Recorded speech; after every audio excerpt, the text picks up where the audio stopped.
One day, you'll tell the story of the summer that changed everything. A different city, a new perspective, maybe even a different you. Odds are, it'll start with that flight you decided to take. This summer, Delta Airlines is flying its largest European network ever, with nearly 30 destinations, including Nice and Sardinia. Your next chapter could start with one flight. Book your own European journey with Delta at delta.com. Every mile matters, whether you're driving your dream car or your daily commuter. The Mobil 1 team knows that. It's why we created Mobil 1 Advanced Clean Motor Oil. It cleans your engine in one oil change and helps extend engine life, delivering performance, protection, and cleanliness for vehicles of all ages. All to help keep your engine running like new, whatever you're driving. Visit mobil1.com/advancedclean to learn more. Home, home. Just wanna go home, home, back home. I've been gone for way too long. Home. Welcome to Make Space, a home design show that empowers you to create spaces you're obsessed with. Tune in for conversations that dive deeper than pin-worthy rooms. Host Cara Newhart teases out the essentials of designing spaces that inspire happiness and serve your everyday life. Cara has been featured in House Beautiful, Apartment Therapy, NBC News, and Insider, and has collaborated with brands like Home Depot, Wayfair, World Market, and more. Here's your host, Cara Newhart. It's Cara, and welcome back to Make Space. Today we're diving into tips for apartment decor and giving you everything you need to make the space feel like your own. Decorating your apartment comes with unique challenges like small spaces, things needing to be renter-friendly, and certain decor elements needing to be temporary for just the time you live there. Today, I have the senior social media manager from the Spruce here to weigh in on apartment decor strategies that you can use to make the space feel like your own. Welcome back to Make Space. I'm so excited for today's episode. Today, I have Emma Glubiak, who is the senior social media manager for the Spruce, and we are talking all things apartment decor. Welcome, Emma. Hi, I'm so excited to be here. I'm such a big fan of the podcast. Oh, you're so sweet. Well, I'm so excited to be able to have your expertise and dive into some tips. This is such a fun topic to be able to help everyone make their apartment feel like their own. So thanks for coming on today. Yeah, happy to be here. I've lived in an apartment all my life, so. So you're a pro at this then. Yes. Well, perfect. Maybe we should just start. I'd love to hear like a little bit about you and kind of your role at the Spruce. Like, how did you get here and what do you get to do at work every day? Yeah, so I like to say I have the most fun job in the world because I spend all day looking at beautiful homes and interacting with designers and creators in the home and interior space. So I actually started out at Apartment Therapy Media, which is what really got me into interiors and home, and then moved into my role at the Spruce, which has been really exciting. And I get to work across all the major social media platforms. So Pinterest, Instagram, TikTok, Facebook, and more, just curating the Spruce's content and making sure everything looks beautiful. But yeah, one of my favorite parts is working with creators and getting to see their spaces and get their tips and just learning all about different spaces.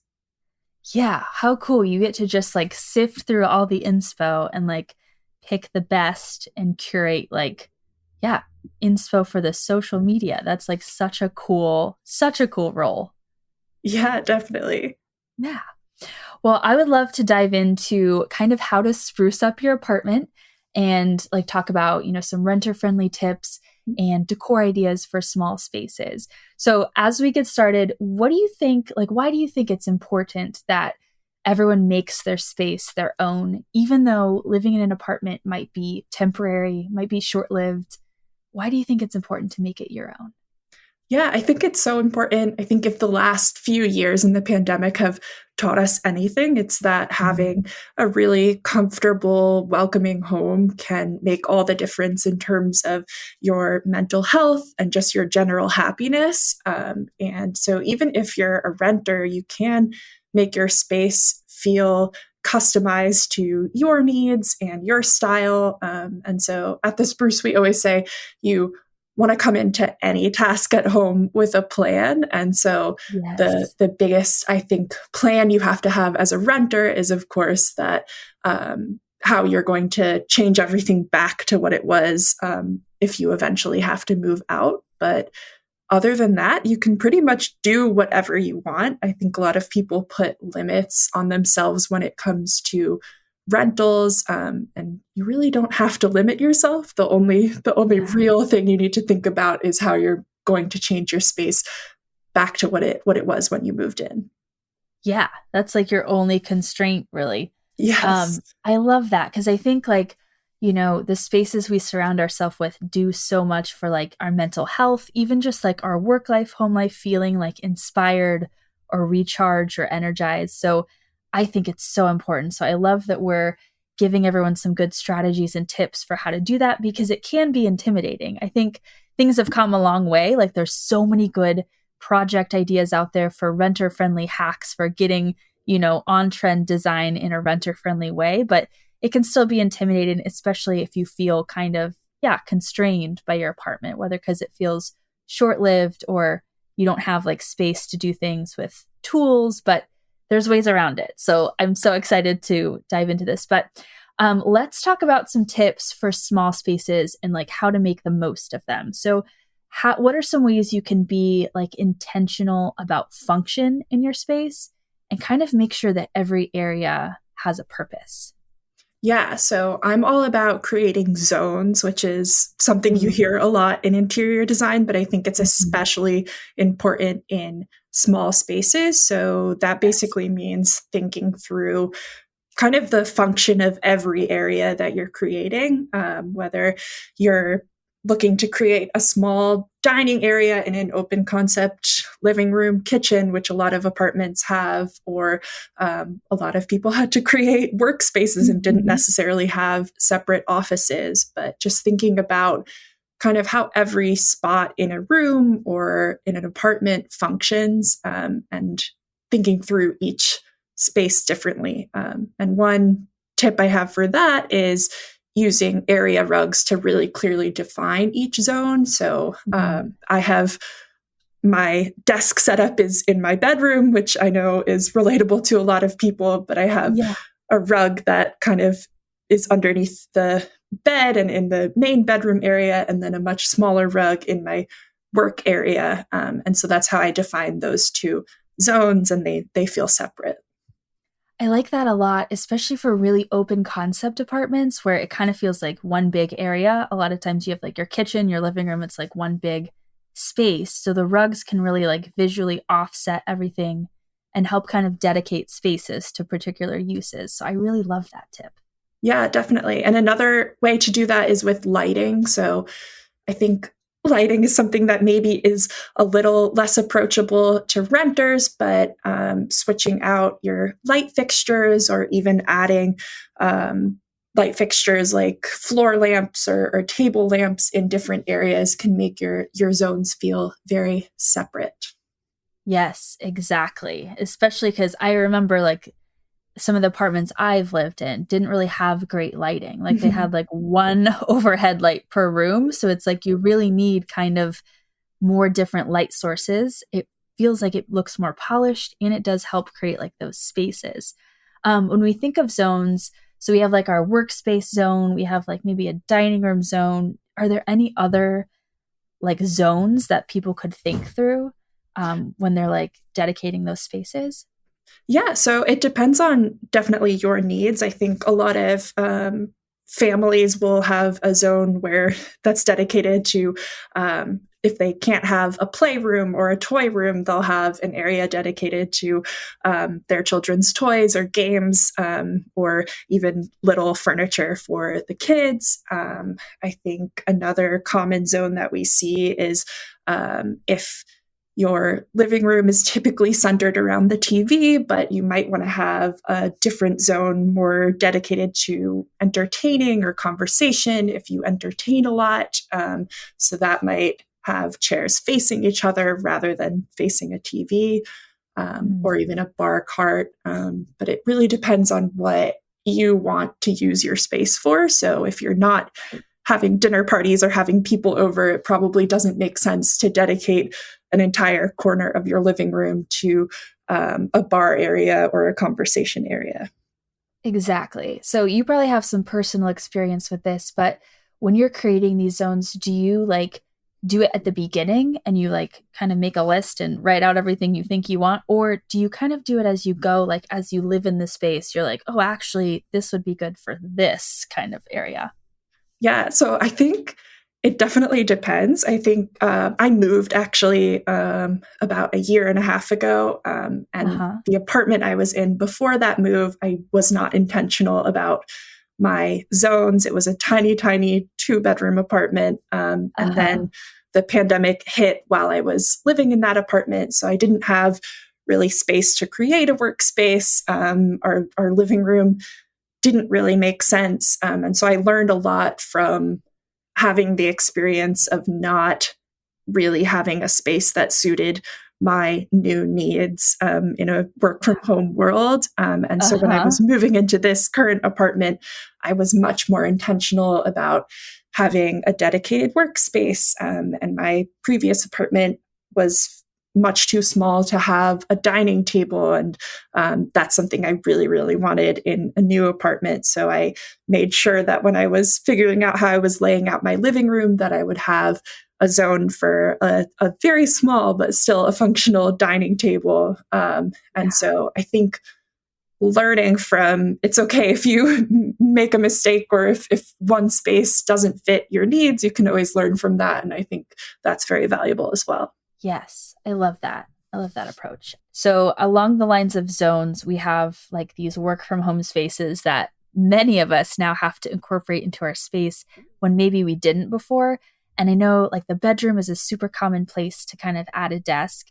Are there any, through all like the inspo you've seen, is there anything like maybe even more unique or different like ways to incorporate work from home spaces that everyone might not think of like right off the bat? Yeah. So one trend that we saw last year on the Spruce was we called it cloffices, so closet offices.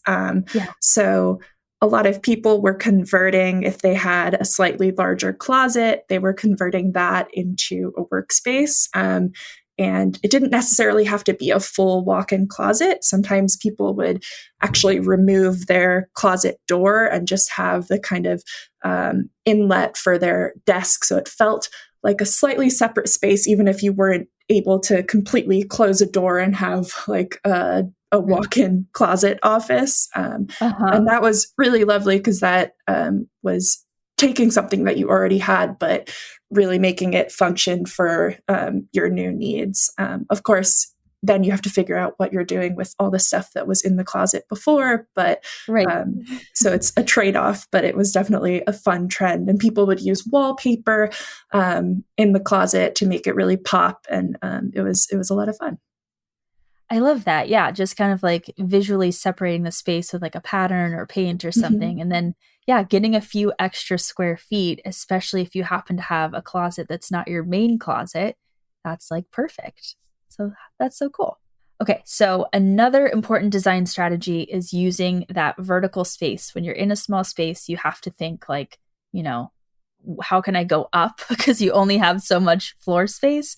Do you have any tips for this, kind of how to take things up and make use of that? Yeah, so that's always, I have friends who live in rentals or small studios that are always asking me like, how can I create more space? And I always say, look up, because a lot of people forget about the space up there. So one of my favorite tips is using the space above your kitchen cabinets. And not every apartment is going to have super functional space up there. It really depends on your cabinet design, but a lot of them do. No matter how thin it is, you can either buy baskets or bins that can fit into that space. And that's a really good storage area for items you maybe don't use every day. You definitely don't want to be climbing up there every day to grab those, but good for seasonal decor, or maybe if you bake occasionally but don't bake super often, it's a good spot to store those more specialized cooking or baking utensils. Yeah, I like that. I feel like a lot of people, when we say go vertical, and there's those spaces like above the cabinets and areas that you don't think of because you think of like the wall, like going up the wall. So that's really cool to just think of like, what are some unconventional ways to, look up and find like new spaces to put things. That's really good. This episode is brought to you by Jira by Atlassian. Jira isn't just for tracking work anymore. It's how dev teams stay in control when AI agents are executing on the work. Assign to your favorite agent, and the agent gets full context from across your stack right away. A pull request surfaces when it's ready. You stay in the loop and out of the weeds. See how teams are shipping with agents at jira.dev. That's jira.dev. Do you have any tips for like, I feel like people can get intimidated by the walls in an apartment. Like they don't want to touch the walls or put anything on them because they don't want to create holes. Are there any tips for how to go vertical, but do it in like a renter-friendly way? Yeah. So one of my favorite things is to kind of expand your closet beyond the closet, especially sometimes in New York City apartments, especially, you don't even have a closet in your bedroom. Right. So I think thinking of the wall as an extension of your closet can be fun, and thinking through what clothing items or items from your closet you might want to display, right? Because if you're hanging something on your wall, it's kind of functioning as storage, yes, but also decor. So one creator that I saw on Pinterest created like a whole display wall of various hats, which looked really cool. And they just did that with command hooks. So it's super renter friendly because they're using hooks that you can remove without having to stick a nail in the wall or damage the wall at all. But it was functioning as storage, but also decor. You can do that with jewelry, and it looks quite beautiful. Some people do it with scarves. And yeah, it's just a fun way to both fill your wall, but also store some items. Yeah, that should be a no-brainer because it's like the things you've chosen for your closet are like your style. So it's like an easy way to decorate with things you already have it's like your curated style that's in your closet, but we're just going to display it and turn it into decor. So yeah, exactly. Really good. So even though the decor we're putting in our apartments is temporary, I think it's obviously good to kind of have like, the strategy that like, yes, it's going to be taken down and we need to put the apartment back how we found it at some point, but also like, how can we, think sustainably and buy things that maybe are going to last to the next place and come with us for a while. So do you have any strategies for maybe how to kind of source things that are investment pieces or maybe like splurge pieces, and then kind of the types of items we should maybe save on that we just kind of expect like, hey, this is just for this space. It's probably not going to work next time. So I guess splurge versus save when it comes to apartment decor. Yeah, definitely. I think this is kind of the trickiest, or one of the trickiest things about being a renter, is that when you move into a new space, it can feel so tempting to just buy everything fresh to fit the new space. But that's obviously not sustainable either, both for the earth and your wallet. Right. So I think it is important when you're thinking through a new space to think about what items you already have and how they'll fit the new space. And I think thinking about how you're not limited to, like, if you have a shelf in your living room right now and you're moving into a new apartment, that shelf doesn't necessarily have to fit in your new living room. It could go in your bedroom or your dining room. And so letting your furniture function in different spaces than maybe you originally imagined it in is important. I don't know that there's really any specific like rule for items you should splurge or save on. I always try to think sustainably and not necessarily buy from fast furniture places, but I think it's okay to purchase from maybe less sustainable stores if you're being intentional about it and you're intending to keep that item for a long time. And I think the way to do that is by having a really clear idea of your style. Because if you have that clear idea of your style, you're probably going to want to take those items to your new place anyway. But if you're just kind of jumping on trends and you don't have a defined style in your head, then it's much easier to want to buy all new, which was kind of a long-winded answer, but I think it is so important when coming into any space, rented or not, to understand what your style is and what speaks to you in your home. Yeah, no, I like that. It's like things that are going to stay with us a long time you could invest in, or they could be stuff that you got for really cheap if you're going to keep it a long time and it's going to last and it's like a core part of your style.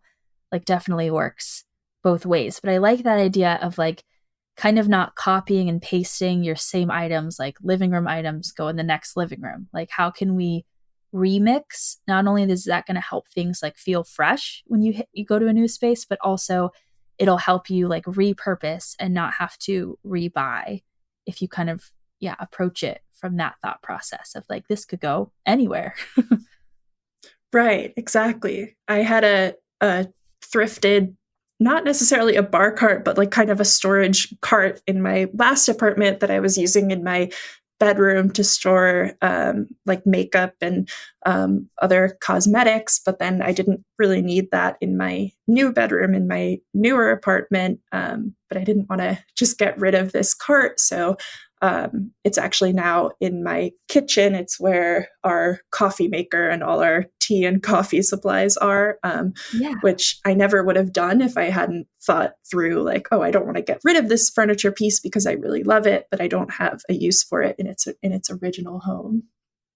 I like that. It's like maybe you challenge yourself to find a place for everything new. Because I feel like that constraint is like you could get really creative and be like, okay, if I have to keep this, where could it go? And then if you really can't find anywhere, maybe you get to switch it out. But that challenge of like, how do we rethink it? If you like go through that process first and then there's really still nowhere, then maybe we switch it out. Yes. And there's no shame in ultimately switching out a piece, especially if you donate it or sell it rather than sending it to a landfill. Then sometimes that's just the way, but it's always good to try and think through if you can use it. Yes, I like that so much. We'll get back to the conversation after a quick word from our sponsor. Do you ever feel like you have all the right information from the podcast, from YouTube, from social media on how to create the space of your dreams, but you just don't know how to apply those tips and those strategies to your specific space? It can be so challenging, but I finally have a way to help you out one-on-one. You can book a DIY coaching session with me or a design consultation. So if you want to tackle this space yourself, you just need a little guidance and YouTube is becoming hard to navigate. I'll help you plan and tackle your home DIY project, including answering all your questions and helping you troubleshoot and pivot if you've started and you feel stuck. Or if what you need is more of the design strategy, you can book a design consultation. We'll meet on Zoom and talk strategies for your specific space. We can do a deep dive into one room, go over everything that needs to be fixed or changed in the space, and create a plan for you to make that happen. Or we can give your whole house some therapy and do a home walkthrough, talking about how to create cohesiveness in your space and assessing your whole house at the same time. This is the perfect next step if you've been loving the podcast, you love the strategies, but you're not quite sure how to create a space you're obsessed with because you need hands-on personalized help. We got this. I am here for you. Just book a coaching session or a design consultation and we will get hands-on with your space. Just go to calendly.com/Cara Newhart or find the link in the show notes to book so we can sit down one-on-one and tackle your space. And now, back to the interview. Okay, so we talked a little bit about how, like, when you move in, everything you do, you're kind of doing it with in the back of your mind, like, I have to undo this later. And it's so important that things are renter friendly, especially if you need to get your safety deposit back. So do you have tips for how to undo the decor you've added to your space when it's time to move out? I guess it starts with picking stuff that can be undone, but maybe some strategies around that. Yeah, I think, like I said at the beginning, having your plan going in. So I think it's important to, especially if you're going to stay in a place for longer than a year, to just literally write down the changes you're making or take photos, however works for you, to remember what you're doing. So my renter kitchen, which I think the kitchen is one of the trickiest areas to make your own in a rental. It didn't have any open shelving, but I have all this beautiful glassware because I can't walk into a thrift store or a vintage store without buying glassware that I wanted to display. So I unscrewed the cabinet door off one of the cabinets and kind of created my own open shelving. But now I just have the door and all the screws to the cabinet under my bed. And so that's something that I literally wrote down so that before our lease is up, I'm not scrambling, like, where are the little screws that go in this cabinet? What did I do with them? I know exactly where they are. They're underneath my bed in a little basket. And I have my open shelves. And I also put removable wallpaper on those open shelves. So I also wrote down that I have to remove the wallpaper. Every nail that I put in, I'll write down where it is so that I remember to spackle over it before I leave. Yeah, that's so smart. And it seems so simple just to like write down what you're doing. But I feel like there's so many apartments I lived in where I moved in and did all this stuff and then was, scrambling to undo it and try to remember like what I had done. So that's a really, really good tip. And I think there's also like such a spectrum of like how you can change a space. Like I've seen people, creators do like full on like peel and stick tile and like on the floors and on the backsplash and like on the counters, there's a sticker. It's like they touch every surface with something like temporary and removable. And I guess it's like, there's a spectrum on what you can do. Like you can make it your own as much as you want, but you also don't have to go that far. If it is just as simple as like, ooh, if I take this door off, I can show off my glassware. Like it can be the little things. Yeah, definitely. And I think the big things are exciting too, and it often intimidates people, but you can do whatever you want. You can paint in a rental. You just have to commit to painting the rental back to the original color. But it depends on what you're willing to commit to. So I've never painted in a rental because to me, I think it would be too stressful to have to paint everything back before moving. Yes. But I definitely have friends or have spoken to influencers or creators who were like, well, I want my space to feel like my own, even if it's just for a year. So yeah, I'm gonna do this paint project. Mm-hmm. And I know some people even like talk to their landlord and talk about like things they can do that might even be more like permanent. And then the landlord just like grants them permission to do it. Like I know people have switched out like light fixtures just to be like, I want this, like I'm going to have it all swapped out. Do you have any experience with like talking to a landlord about doing things that may be more permanent to the space, but that you wouldn't have to undo? Yeah, that's a really good point. And I think for pretty much all of these larger projects, you probably want to talk to your landlord first anyway, even if it's not something they're going to want to keep, just to make sure. A lot of leases have like stipulations that you can't paint without permission or you can't add wallpaper without permission. So it's definitely always good to cover your bases and check. I personally have never spoken to my landlord about bigger changes, but I think it's definitely something I've seen other creators doing, especially with what you said, light fixtures, and then occasionally with appliances. Like if you really want a better dishwasher and your landlord's not willing to purchase it, then purchasing it yourself with the stipulation that it'll stay. I would say the only thing to be cautious about there is then you're investing in a space that you're not going to stay in, because if they keep the light fixtures, then that's something that you've bought and invested in, and you're not getting to keep the light fixture. So it's definitely a trade-off where you have to think about, if you're staying somewhere for 5 years, it might be worth it. But if you're staying just for 1 year, it might not be. Exactly. Yeah, that's a really good point. So I think as we wrap up kind of apartment tips, I'd love to dive into like some home decor trends. But are there any other like strategies for decorating your apartment that we may have missed, or just some good like random tips that didn't quite fit in? Yeah, I think the only other tip aside from using your vertical space would be to also think about the space underneath your furniture. I mentioned that I hid my cabinet door under my bed. I think if you're not using your underbed storage, then that's like a treasure trove of space that you're really not utilizing. And so under the bed is kind of an obvious one, but you can also hide things under your sofa, depending on how low your sofa is to the ground. It's a good spot to store like if you switch out art prints seasonally, or if you have like flatter decor, that's a good spot for that.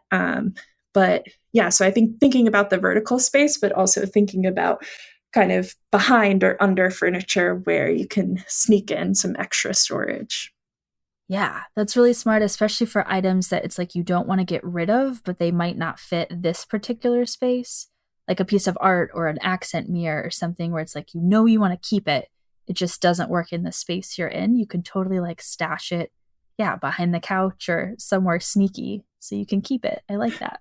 Exactly. It's also a great spot for like Christmas decor or seasonal decor that you're really only using for 1 month out of the year. Uh-huh. So smart. I love this. Let's hide things under the furniture. Perfect. So on to home decor trends. I think since part of apartment decor can be temporary, like things like peel and stick wallpaper and stuff that you like know you're taking down, that's more short-lived items can be such a great way to rock like trends. Since it's something that you're not investing in to stay forever, you can be really trendy with those items because like it's just for now. So let's dive into some home decor trends, and maybe people can be inspired by how they could do that in their apartments. Priceline Negotiator. It's me, the Priceline Negotiator. We don't need the jingle twice. What about a third time? Stop it. This is about vacation inflation and how Priceline negotiates amazing deals on hotels, flights, and rental cars. Seems like you decided. Yeah, but I didn't mention that you can save up to 60% off hotels in the Priceline app. Time to read the tagline. Fine. No one deals more deals than Priceline. Please stop. Priceline. Touche. Priceline. Priceline. But I guess first, what are you seeing happening in terms of color trends? Like what colors do we like? What are you seeing coming up? Yeah, so we're definitely seeing, I think, brighter or deeper colors instead of the kind of muted, pale, like burnt oranges. I think we're seeing people move into more jewel tones, or even just like brighter oranges. Orange, I think, is huge. Green is huge right now, which is a lot of fun because I think people were starting to get a little bored with the mustards and the burnt oranges. Not that those colors aren't lovely as well, but I think, people are moving into the more saturated tones, which can be maybe a little unapproachable feeling, especially if you don't have those tones in your space already. But I think an easy way to start incorporating them would be with smaller items. So like getting an emerald green throw pillow, or a brighter orange vase that has some colors in it. So you don't have to commit to like changing out your whole bedspread to be in a brighter color, or getting a different sofa or a chair. But I think it is fun to keep on top of color trends with your smaller items. Yeah, it's so easy to swap out those little things. And also just look around, like, what can I spray paint? Like, what is something I might have been ready to get rid of, but if I just paint it, it could totally stay. and be part of like a new, fresh color story or color trend. I like that. So we're into maybe more bright colors. Do you feel like that's like kind of a reaction to the big farmhouse trend that was like a ton of white and a ton of neutral? Or is this like, I don't know, we're just ready for a change kind of? No, absolutely. I think it's a reaction to farmhouse decor, but also the kind of all white minimalist decor style that was so pervasive maybe 5-10 years ago. And I especially think younger generations are like responding with the bright colors and the kind of more maximalist style because like all younger generations, they're responding to what their parents' homes didn't look like, which is something we see on TikTok a lot. Yep. The TikTok generation really loves more color and more stuff happening, as opposed to kind of the more pared down style that was popular for maybe their parents' generation or older siblings' generation.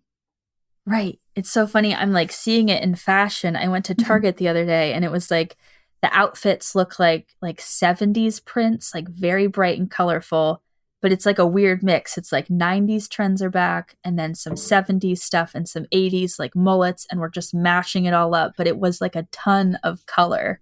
So I was like, interesting. Like maybe it's time to get out my paintbrush. It is.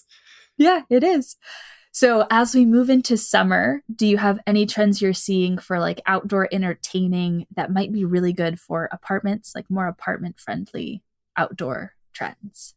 Yeah, so we're definitely seeing, I think, largely because of the pandemic on the Spruce, we just saw a huge increase of people being interested in outdoor entertaining ideas or products like heat lamps or outdoor patio furniture. And I think it's because people were trying to entertain outside because of COVID. But I think that's still continuing. And in an apartment that can be a little trickier, especially if your apartment doesn't have a balcony or a yard.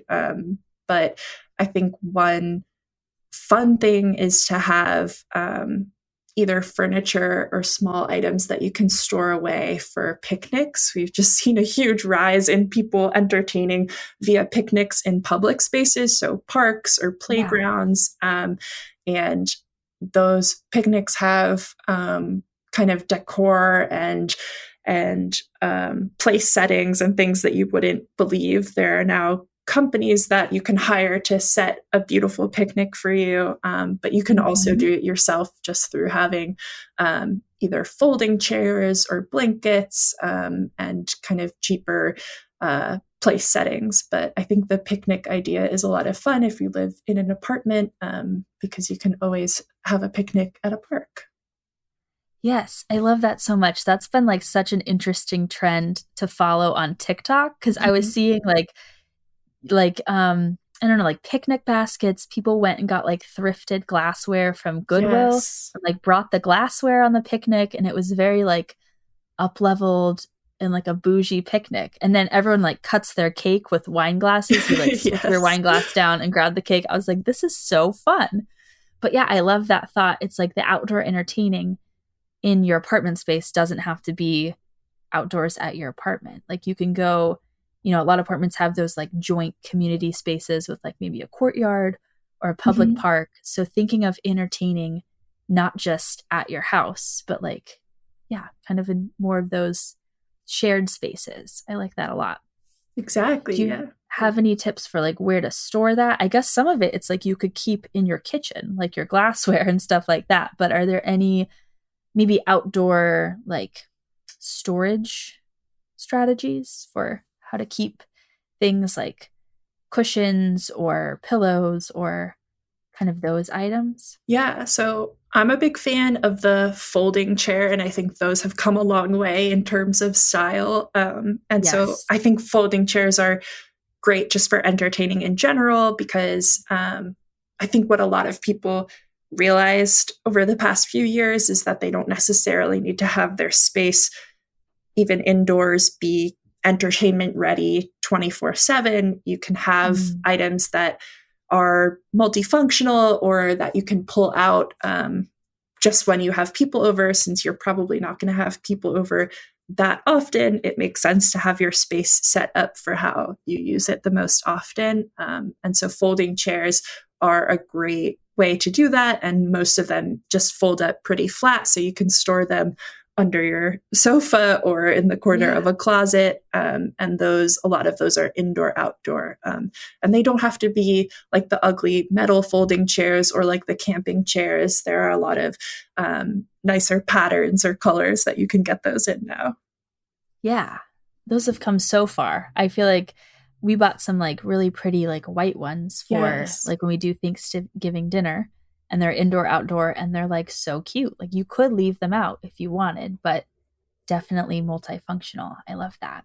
Okay, so other design elements. One of my personal favorites, which is really in right now, is texture, especially like natural textures like caning and kind of along those lines. Do you think these are like sticking around for now in terms of decor trends? And if so, like what are some of the ones that you are like loving?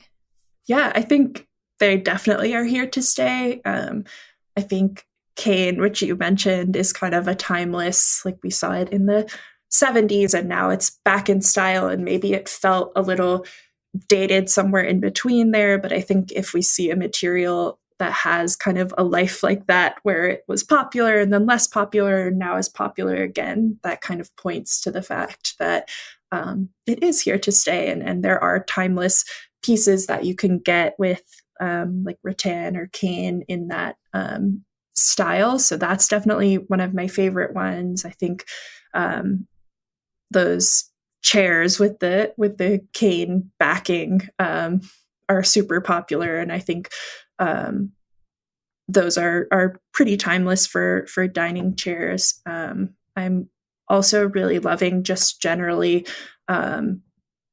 bringing nature inside. So having like more dried florals to add kind of texture to your tablescape, that kind of materials that maybe aren't on furniture, but are providing some textural interest on like open shelving or a table. And I think that is also here to stay. Yeah, I love that. Because one of the things I love about texture is, you know, a lot of those natural textures are kind of more neutral. So they're like interesting because of the texture and not because of like a crazy color or print.